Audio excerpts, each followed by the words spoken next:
Hey guys, welcome back to Fantasy Tipped. My name is Julian, and in today's episode, we're going to be talking about the Vegas Golden Knights, continuing that series of episodes that I'm making about each individual NHL team, talking about their lines, their noteworthy players, and whether I think you should consider drafting those players. We're nearing the end of these episodes now because we're at Vegas, only Washington and Winnipeg to go after this. Before we get started, guys, please leave a like, hit that subscribe button, hit that notification bell, and if you do want to take your sport to the next level, the link to my Patreon is down in the description below.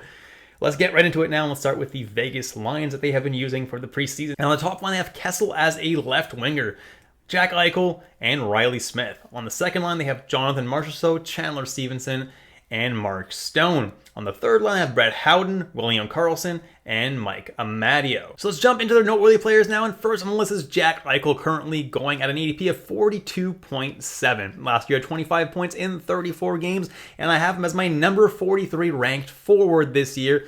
And he's currently going as the number 43 player off the board. So obviously that's not great, but he's only this low on my list because he is a natural center. Plus, we all know that Eichel has the potential upside to be a top 20 player overall. So I definitely don't hate drafting him here. He's just not my favorite pick in the world either, but if you do pick Eichel, he definitely has that upside, and I don't mind the pick either. Next, I got Mark Stone, who missed a lot of the season last year with injuries, and he only had 30 points in 37 games. He had back surgery over the offseason, and he's finally pain-free for the first time in a long time, according to him. I have him ranked pretty low as the 84th best forward this year, because I'm still very worried about this injury situation that kept him out for most of last season. We all know that Mark Stone, at his peak form, can return this ADP, but how close to his peak form will he actually be able to play at this year? And will he be able to stay healthy the full season? I really hope that he will, but there is no chance that I'm touching Mark Stone this early in the draft. It's just way too risky. I like making safe picks with my early round picks in the draft because you want guys to be able to keep your team afloat and win these weeks, whereas Mark Stone is definitely a lot more of a wild card. You definitely want safer picks in the early rounds of your draft. Next on the list is Shea Theodore, who's going at an ADP of 86.5, had 52 points in 78 games last year, finished the 140th best player in terms of fantasy points per game last year. I have him as my 19th best ranked defenseman, and while I don't absolutely hate him, I think there are defensemen that are going later than him, like Brent Burns, like Jacob Trouba, that do provide more value, more bang for your buck. That being said, I'm definitely expecting a bounce back season for Shea Theodore. Should be manning that top Vegas power play, and if that Vegas power play can figure it out, I'm expecting definitely a strong season for Shea Theodore. I don't think he's a particularly great pick at this range, but I don't think he's a particularly bad one either. Next, I have Alex Pietrangelo, currently going at an ADP of 88.2, had 44 points in 80 games last year, which isn't too bad. But he's very, very valuable in leagues that heavily favor block shots. Especially if your league doesn't have hits, he'll likely live up to this ADP, which is pretty great considering that you generally have to reach to draft defensemen. To top that off, I expect Vegas to be significantly healthier and better this year, so that slightly low shooting percentage and on-ice shooting percentage from last year can only go up, and I'm expecting a pretty solid year for Alex Pietrangelo overall. Next, I have Jonathan Marchessault, and he's an interesting case this year. He actually ended up as the 72nd best player last year in terms of fantasy points per game, not including goalies.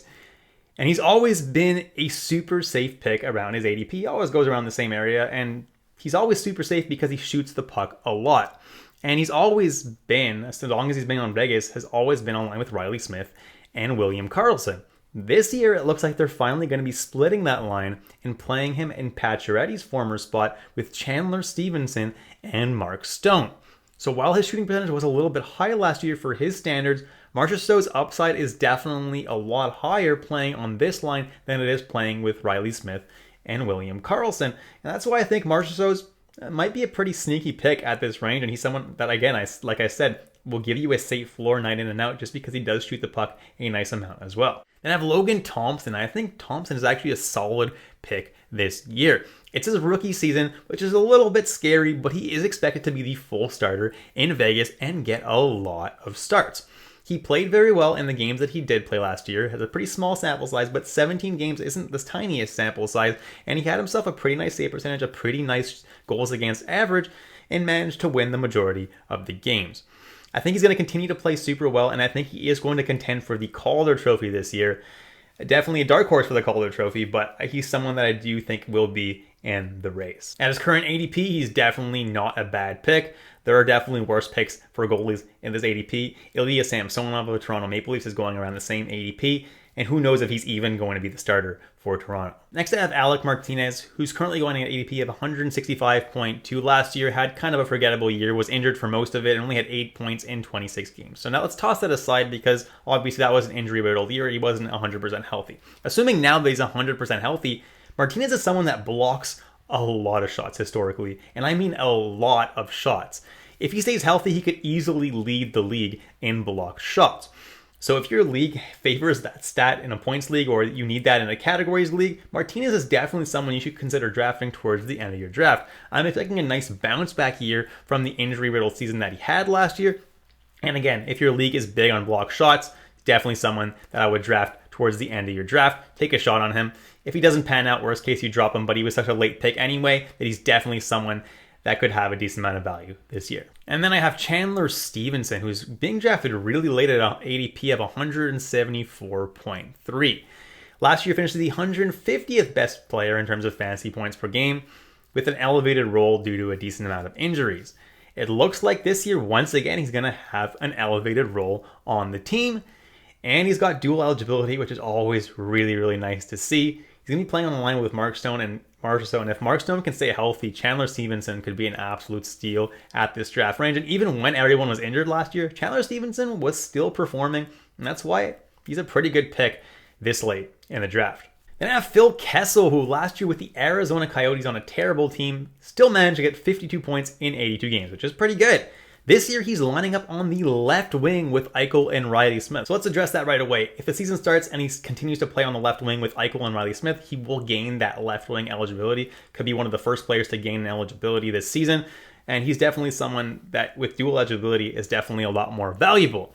Now, that could be an interesting line with Eichel and Reilly Smith. He finishes the 379th best player last year in terms of fantasy points per game, which isn't particularly great, but playing with Eichel and being on a better team could definitely make him fantasy viable again. Now, I don't think he's going to be a top 100 player or anything like that, but in deeper leagues, he's probably someone that's worth grabbing. He's going so late in the drafts, you can easily throw like your last pick of the draft at him, and he's someone that definitely could help your fantasy team week in and week out, especially if he is playing on that top line. It will be interesting to see how he looks to start the year.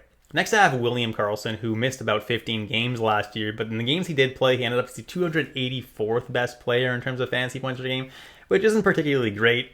And he was playing on the second line for the most part with Marchessault and Reilly Smith. And then this year, it looks like he might be playing on the third line with kind of crappy line mates in Howden and Amadio, so that's not something I'm super high on right now, so he's not someone I'm looking at for fantasy purposes this year, at least not to start the year. Next, I have Reilly Smith, who finishes the 133rd best player last year in terms of fantasy points per game, which is really good, honestly. 38 points in 56 games was a +4.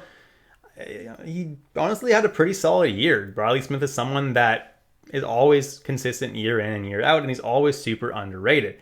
This year, it looks like he's lining up with Jack Eichel and Phil Kessel on the top line. That could only boost his ceiling, and he's not being drafted in almost any league, only in 7% of leagues. He's someone that could be a real steal, definitely someone that you could pick with probably your last pick of the draft, and he's someone that will definitely make sure that he gives you a safe production every single week. And that late in the draft, you can't go wrong with Reilly Smith. And last but not least, I have Brayden McNabb, who last year was a staple on a lot of people's teams because of the hits and block shots upside that he gave. In points-based leagues, if you have these categories and they give a decent amount of value, he's someone who's viable, will give you a safe floor every single night. In categories leagues, if you need to fill these two categories, he's also someone that's viable.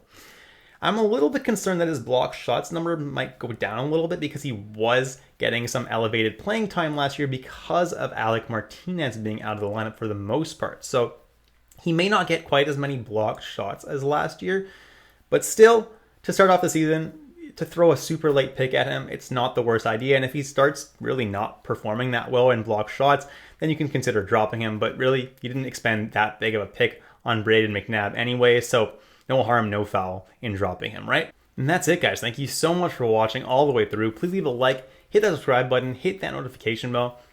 And if you do want to take your sport to the next level, the link to my Patreon is down in the description below. Thanks so much, guys, and I'll catch you in the next episode of Fantasy Tipped.